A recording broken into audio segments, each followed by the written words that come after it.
एकंदर प्रिंट आणि electronic media ज्या पद्धतीने बंडखोरांच्या संदर्भामध्ये हे असं काहीतरी एक प्रचंड अरे बापरे भाजपात बंडखोरी, अरे बापरे शिंदे सेनेत बंडखोरी, इतरही पक्षात झाली बंडखोरी, पण भाजप आणि शिंदे शिवसेना याच्याबद्दल, त्यात विशेषतः भाजपबद्दल असं एकदम हलकल्लोळ सगळ्या चॅनलने उडवून दिलेलं आहे. काय करतील बिचारे? त्यांच्याकडे तरी बातम्या कुठे आहेत? बातम्यांचा तसा दुष्काळच आहे त्यांच्याकडे. रोज तेच तेच तेच तेच तेच बोलत राहणार आहे. उद्धव तेच बोलणार, राज तेच बोलणार, फडणवीस तेच बोलणार, एकनाथ तेच बोलणार, अजितदादा तेच बोलणार, शरद पवार तेच बोलणार, संजय राऊत रोज सकाळी तेच बोलणार. लोकांना वैताग आलाय तेच तेच तेच ऐकून. बोलतात नवीन काहीतरी मुद्दा काढा, नवीन विषय काढा. बरं, विकासाबद्दल बोलतच नाहीत, सगळे एकमेकाचीच वस्त्रहरण करण्यात मग्न आहे. तो वाईट कसा, हा वाईट कसा, मी चांगला कसा आहे सांगायला नाही, माझ्याकडे व्हिजन काय आहे सांगायला त्याला नाही. आता पोकळ जाहीरनामे करतील जाहीर, ज्या जाहीरनाम्याला काही अर्थ नाही. तुम्हाला एक सिक्रेट सांगू, त्या सिक्रेटला माझ्याकडे पुरावा आहे मित्रांनो. मी जवळजवळ, आता हे मला कबूल केलं पाहिजे की मी हे केलं कसं. मी 15 ते 20 दिवसांपूर्वी चॅट जीपीटी आहे की नाही, तुमच्याकडे मोबाईलमध्ये आहे ना, उपयोग करा. चॅट जीपीटीला मी असं सांगितलं की शिवसेनेचे आतापर्यंतचे, शिंदे सेनेचे मुद्दे हे हे आहेत, साधारणतः ही नॅरेटिव्ह त्यांच्या नेत्यांनी मांडलेले आहेत, असं म्हणून एक 10 मुद्दे त्याला दिले. आणि त्याला सांगितलं चॅट जीपीटीला की मला या 10 मुद्द्यांच्या आधाराने एकूणच एकनाथ शिंदे यांचं धोरण आणि हे लक्षात घेऊन कार्यपद्धती मला 100 मुद्दे दे, ज्याच्या साहाय्याने मी जाहीरनामा तयार करू शकतो, किंवा रेडी मी हा कागद दिला की जाहीरनामा तयार. मित्रांनो, तुम्हाला माहिती आहे ना, साधारणतः एक 15-20 सेकंदामध्ये, 10 सेकंदात खरं द्यायला सुरुवात करतो तो मिळाला. मी म्हटलं अरे बा, हा आपण सगळ्या पक्षाच्या नेत्यांना पाठवूया. मग भाजपचा पण मी जाहीरनामा तयार करून घेतला त्याच्याकडून, 100 मुद्दे. मनसेचा माझ्याकडे थँक्सचे मेसेजेस आहेत मित्रांनो. मनसेचा जाहीरनामा केला, उबाठाचा केला संजयला पाठवण्यासाठी, त्यानंतर एनसीपीचा केला. माझे मित्र आता इकडे आहेतच याच्यामध्ये, शरद पवारांकडेही आहेत आणि आपल्या अजितदादांकडेही मित्र आहेत. तर मी बिलीव्ह मी या सगळ्यांना, म्हणजे शिवसेना, शिंदे, उबाठा, मनसे, काँग्रेस, राष्ट्रवादी काँग्रेस 6 झाले. 6 जणांना 100 मुद्दे जाहीरनाम्याला उपयुक्त असे आकडेवारी सकट मागच्या परफॉर्मन्सचे काही रेफरन्स घेऊन आणि पुढले काय करणार याची vision of Mumbai, vision of Maharashtra, वेगवेगळ्या महापालिकात वापरता येतील असे कॉमन मुद्दे, असे 2-2, 3-3 जाहीरनामे 15 दिवसापूर्वी दिले. माझ्या चॅलेंज आहे. हा, आणि त्याच्यावर कौतुक म्हणजे त्याच्यावर मला थँक्स, हे काहीतरी अद्भुतच आहे, तुम्ही तर आमचं कामच वाचवलं, असे मेसेज मोठमोठ्या नेत्यांकडून मला आलेले. मी ठेवलेच सेव्ह करून ते. आज आता उद्धव आणि राजचा जाहीरनामा येतोय. आता मी सकाळी लवकर बोलतोय तुमच्याशी, साधारण 11 वाजलेत, पण दुपारी 2-3 वाजता काहीतरी येणार आहे जाहीरनामा. मला वाटतं ना, माझ्या फेसबुकवर टाकलाय की नाही मला आठवत नाही, बहुतेक टाकला असेल एखाद्या, ते पण तुम्ही जाऊन चेक करू शकता. मित्रांनो, मी तुम्हाला सांगतो की त्यांचा जाहीरनाम्यापैकी 70% जाहीरनामा, 70-80% जवळजवळ जाहीरनामा हे मी जे 100 मुद्दे त्यांना दिले होते त्याच्यावरच आधारित असणार. आता त्यांना काय हे नाही, भारतीय जनता पक्षाकडे मोठी टीम आहे, त्यांनी जाहीरनामा तयार केलाय, पण जाहीरनामा ही गंमत असते हो. मी किती पक्षांचे जाहीरनामे वेळोवेळी केले, पक्षांच्या अध्यक्षांचा मित्र होतो त्याने केलेले. हे एकमेकांचे जाहीरनामे तर चोरतातच, आमच्यासारख्यांनी आता चॅट जीपीटीने पाठवलेले तर घेतातच, पण आधीचे जाहीरनामे पण काढतात, त्यातली जी कलम त्यांनी कधी अंमलात पण नाही आणला हे पण घेतात. एक काहीतरी, आणि जाहीरनामा वाचून कोण मत देतं का? त्यांनाही माहिती आहे हा एक कागद नाही काढला तर जाहीरनामा कुठे, जाहीरनामा कुठे, असं ते पेपरवाले विचारतात ना, चॅनलवाले. अजून तुमचा जाहीरनामा कसा नाही? अरे घ्या, झाला सुरुंडळी करून त्याची. त्याच्यापेक्षा आणखीन काही नाही. तोंडात कोंबा नाही तर तिकडे कोंबा, कुठे कोंबा, तर कोण पाहतो, कोण जाहीरनामा वाचून कोण मत दिलंय का? तुम्ही दिलाय आयुष्यामध्ये कधी जाहीरनामा वाचून मत? अरे पाहिलंय तरी का, वाचलंय तरी का? पेपरमध्ये त्या रद्दीमध्ये आणखीन एक मोठी रद्दी येते फक्त, बाकी काही नाही. कोणी जाहीरनामा होता नाही.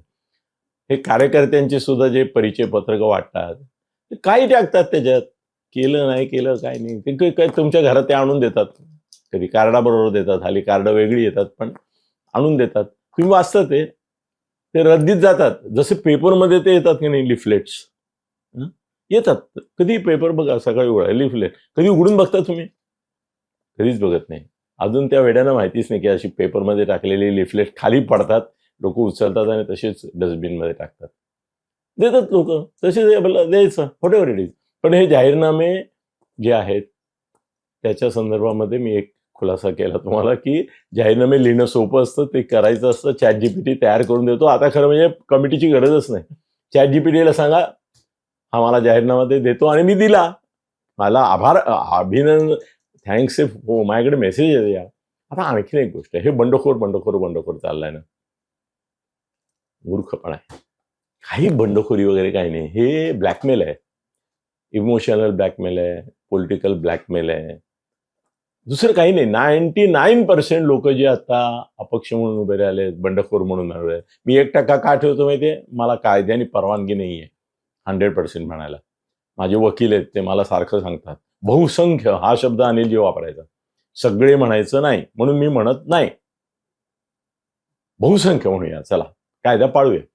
बहुसंख्य लोक हे जे बंडखोरी करून उभे राहिलेत ना, ते बंडखोर असे आशेने डोळे लावून बसलेत की कधी येतो कुणीतरी नेता माझ्या पक्षाचा, मला काहीतरी आश्वासन देतो. बरं, ही 4च आश्वासन आहेत बरं का, 4च प्रकारे बंडखोरी शमते. फडणवीस मैदानात, फडणवीस मैदान, फडणवीस काय मैदानामध्ये? सगळेच मैदानामध्ये काय करायचं ते ठरलेला फॉर्म्युला आहे. गावातला नेता सुद्धा ते करू शकतो, उमेदवार ज्याला तिकीट मिळालंय ऑफिशियली तोही करू शकतो. पहिली गोष्ट, आज बंडखोर किंवा अपक्ष यांना माघार घेण्याचा रेट ठरलेला आहे. जर त्याची जातीची, धर्माची, भाषेची, प्रदेशाची अशी काही मतं असतील आणि ते 1000पेक्षा 2000पेक्षा जास्त असतील, कारण महापालिकेमध्ये 1000-2000 मतं पण काउंट होतात बेटा, तर त्यामुळे साधारणतः 5 लाख, 10 लाख, 25 लाख आणि मॅक्झिमम एकाला दिलेत मला माहिती आहे मुंबईमध्ये विड्रॉलचे 1 कोटी रुपये. कशाला खर्च करतो? घे 1 कोटी रुपये, घेतात मागे. म्हणजे पैशाकरता हा खेळ 99% मी सांगतो. 1% चांगले लोक असतात जे खरोखरच प्रामाणिकपणे उभे राहिलेले असतात, बंडखोरी केलेली असते, तात्विक असते, ते 1%. 99%. दुसरं गोष्ट, एक ह्यूज इंडस्ट्री ऑफ चुतिया बनाने का धंदा. ठीक आहे, हे लोक जातात. अरे वेळा आहेस का, कशाला बंड करतो? तू काय निवडून येणार आहे का? पक्षाचंच येणार, फुकट मतं खाशील, काहीतरी हे करशील, विरोधकाला फायदा होईल. तुला घेतो ना स्वीकृत म्हणून. एकेका महापालिकेमध्ये स्वीकृत आहेत किती? पक्षाच्या अनुरोधाने येणार किती? पक्षांची पार्टीच्या संख्येप्रमाणे येतात, कुठे 2, कुठे 4, कुठे 5. आश्वासन किती लोकांना देतात? जेवढे बंडखोर उभे राहिलेत, अपक्ष उभे राहिलेत, ज्यांना माघार घ्यायला लावायची आहे आपल्या हिताकरता, ते सगळ्यांना तुला स्वीकृत घेतो ना वेळ्या. घेतला तुला, चल मी लिहून देऊ. या लिहून काय पुंगळ्या करून कुठे घालायचे असतात का? आणि घालतातच.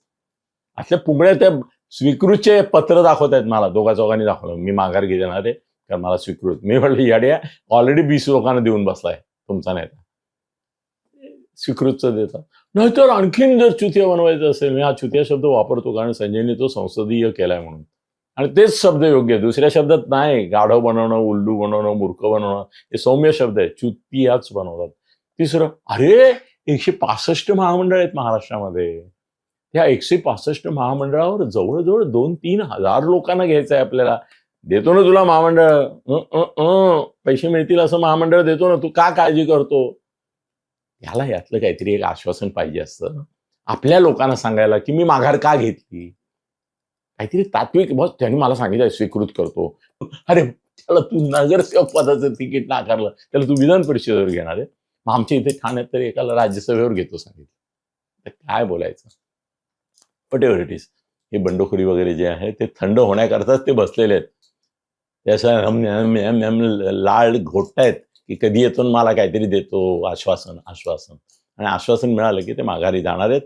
तुम्हाला मी आत्ता सांगतो, अजून बंडखोरी मागे गेल्या 3 वाजणार आहेत. महाराष्ट्रातले 70-80% बंडखोर थंड होणार. त्यांना या तर स्वीकृत नगरसेवक, पैसे, महामंडळ यातली आमिष दाखवणार, नाही तर दबाव आणणार, तुझ्या केसेस काढतो. खंडोबा कसे होणार हे ते सिक्रेट मी तुम्हाला सांगितलं. एवढं मोकळेपणे कोणी सांगत नाही हो. हे माहिती नसतं का लोकांना? माहिती असतं.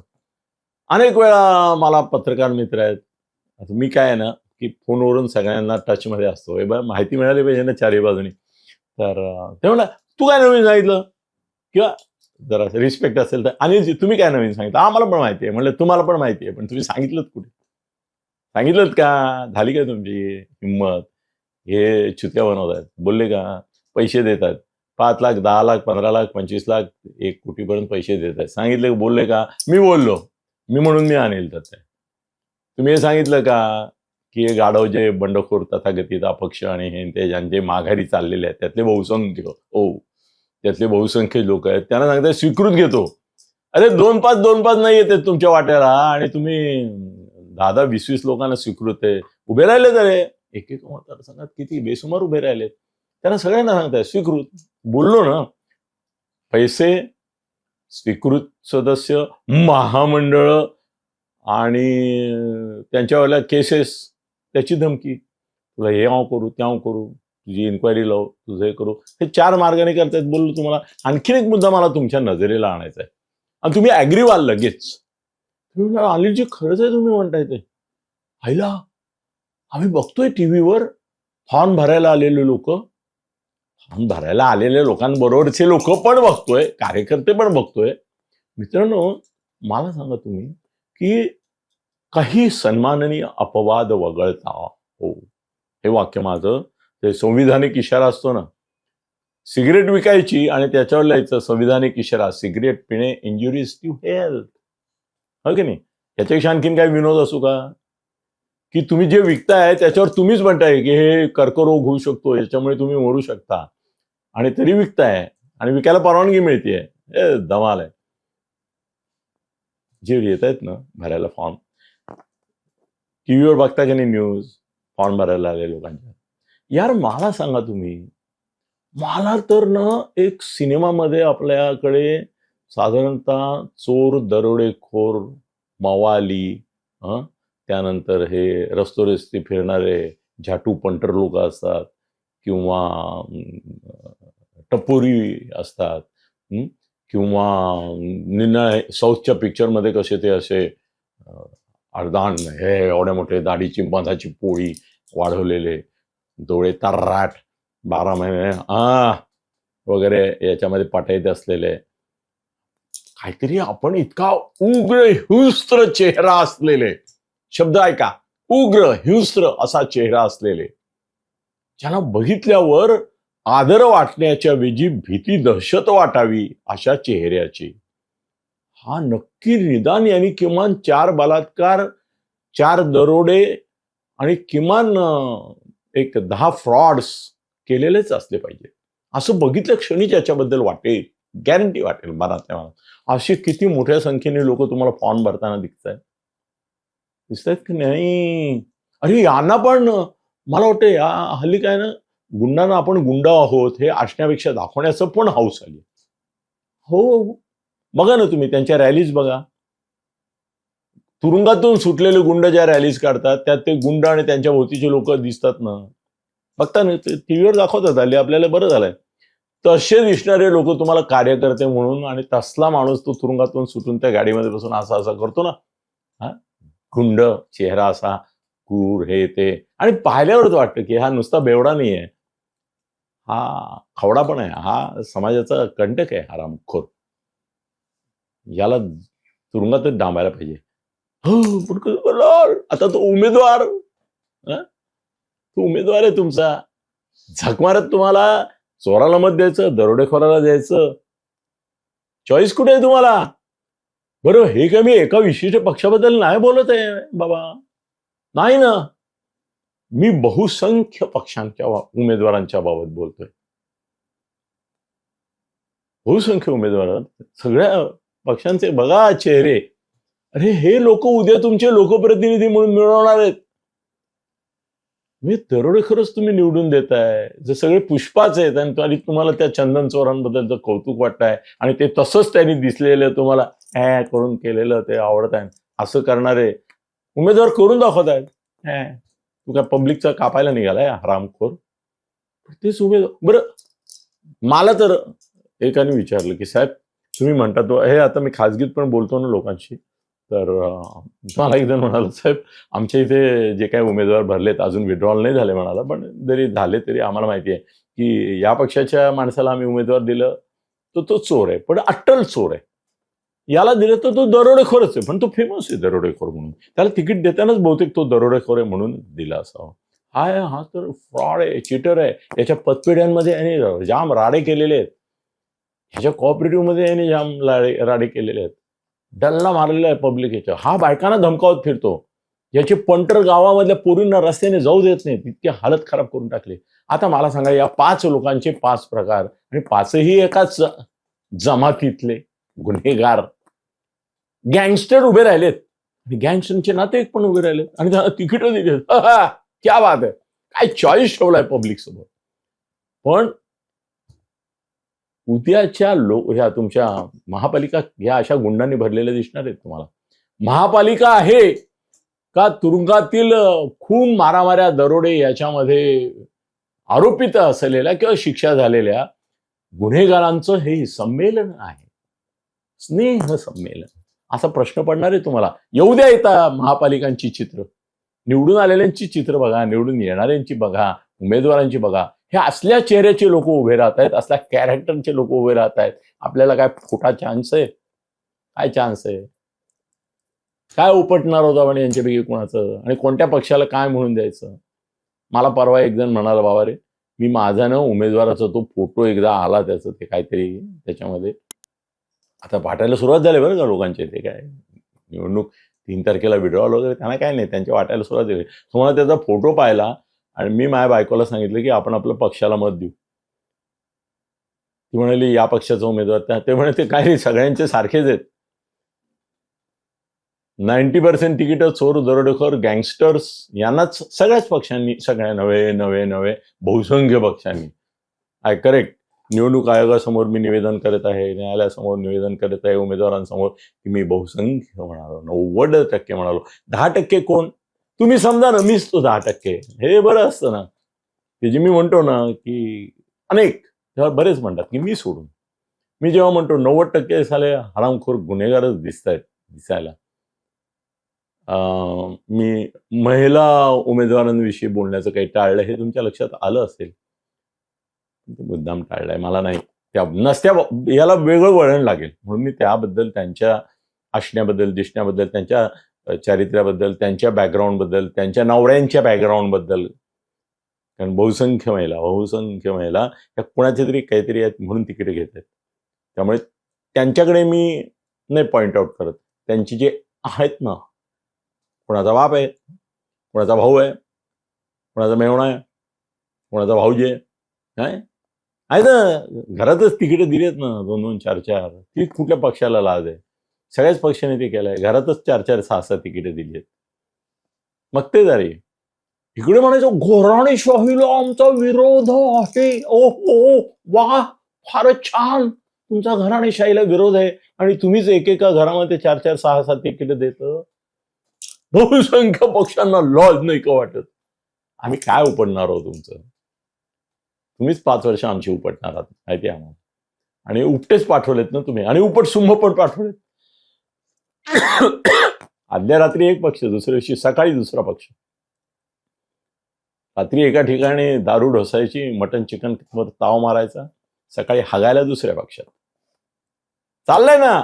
आणि ते जे हगणं आहे, ते हगणं असं घेऊन, हा आमचा नवा उमेदवार, कारण ते तिकडे खाल्लं इकडे हगलं, हे हगणंच तुमचं उमेदवार, असं करत फिरतायत की नाही? कुठू बोलतोय, खरंय की नाही? आहे ना.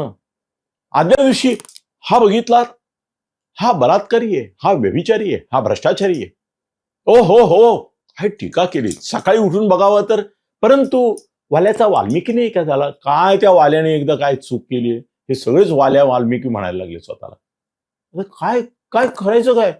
अरे आमच्या इथे पण लोक सांगतात, हो हो बरोबर आहे, तो वाल्या होता, पण तो वाल्मिकी होऊ शकतो का नाही?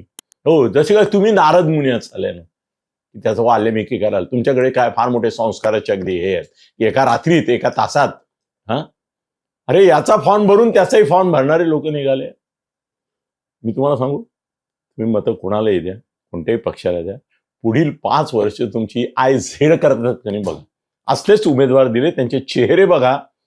काही करू नका, मत द्या. पण माझं आता आव्हान आहे की मरू द्या. उमेदवार सगळ्या बहुसंख्याकांचे जरी तसे असले तरी शेवटी पक्षाचा विचार करा आणि मतं द्या. नका उमेदवारांचे चेहरे बघू, नका त्यांचे कॅरेक्टर बघू, नका त्यांचं जीवन चरित्र बघू आणि चारित्र्य बघू. सोडून द्या. हा निकष मनातून काढून टाका. साफ साले चोर आहे. आणि ते तर आमचे म्हणाले, एक मंत्रीच म्हणाले, हमाम में सब नंगे होते. या नंगट लोक तुमचे कपडे काढणार आहेत, लक्षात ठेवा, पुढली 5 वर्ष. पण काही करू शकत नाही तुम्ही. तुम्हाला मतदान करायलाच पाहिजे, कर्तव्य आहे आपलं, ते करूया आपण. आणि असल्या हरामखोरांना, चोरांना, दरोडेखोरांना निवडून देऊया. आणि दगडापेक्षा वीट मऊ वगैरे असलं काय मला सांगायचं नाही. हे सगळे दगडच आहेत, यात विटा नाही आहेत फारशा. करा मतदान. आणि पुढली 5 वर्ष आपण दुसरं काय करतो?